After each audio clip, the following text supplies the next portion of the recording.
Maisha ya watakatifu, tarehe 27 mwezi wa 11. Mtakatifu Francisco Antony Fasan, padre na mtawa Mfranciscan. Francisco Antony alizaliwa Lucera, kusini mashariki mwa Italia mwaka 1681. Akiwa mtoto wa mkulima maskini kabisa, lakini kijana mwenye akili, na alipata elimu nzuri katika konventi ya Francisco wa Conventuali iliyoko katika mji wa nyumbani mwake Lucera. Alipokuwa na umri wa miaka 14, alipewa vazi la Wafrancisco wa Conventuali, na mwaka 1705 alipewa daraja la upadre. Alitumia Sacro Convento karibu na Basilika huko Asizi alimozikwa Mtakatifu Francisco kwa lengo la kuendelea na masomo yake. Miaka miwili baadaye alipata shahada ya udaktari ya teolojia na aliteuliwa kuwa mwalimu wa falsafa katika chuo kilichoongozwa na Wakonventuali huko Lucera. Alipewa wajibu mbalimbali mfululizo kama mwalimu wa taaluma, mhudumu wa nyumba na mhudumu wa provinsia, cheo ambacho alishikilia kutoka mwaka 1721 hadi mwaka 1723. Baada ya hapo alikuwa mlezi wa wanovisi na baadaye paroko wa kanisa la Mtakatifu Francisco huko Lucera.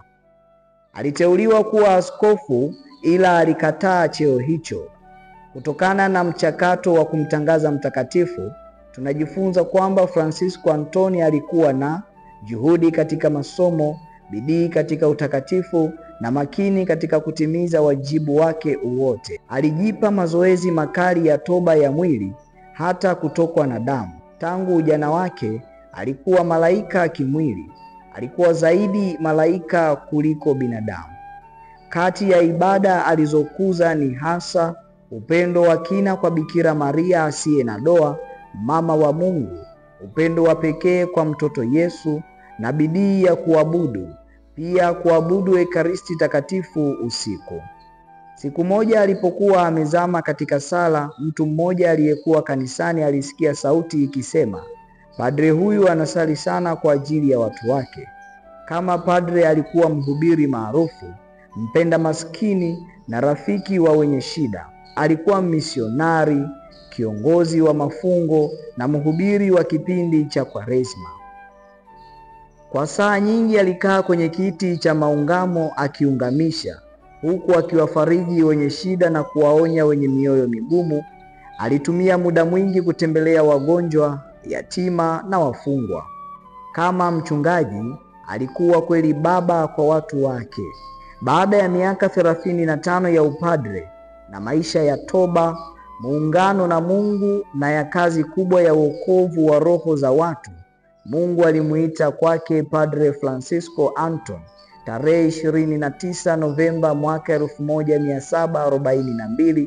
Siku hiyo watu wa Lucera walienda haraka kwenye kanisa la Mtakatifu Francisco kwa masikitiko, kama watoto walivyofanya siku ya kifo cha Mtakatifu Antony wa Padua. Mtakatifu amefariki, mtakatifu amefariki. Kwa miaka 200 tangu hapo waliendelea kupiga magoti na kusali kwenye kaburi lake.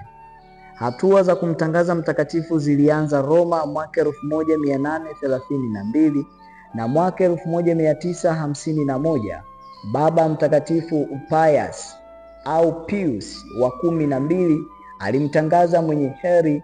Alitangazwa mtakatifu tarehe 13 Aprili mwaka 1986 na Papa Yohane Paulo wa pili. Tafakari. Mtu akimpenda sana Mungu, sio tu anapata faraja, bali anapata furaha katika mateso, na yupo tayari kupata hasara yoyote na dhuluma kwa ajili yake.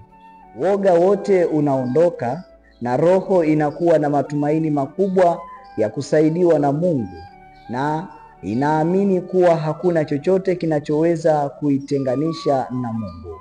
Haya ni maneno ya Mtakatifu Bonaventura.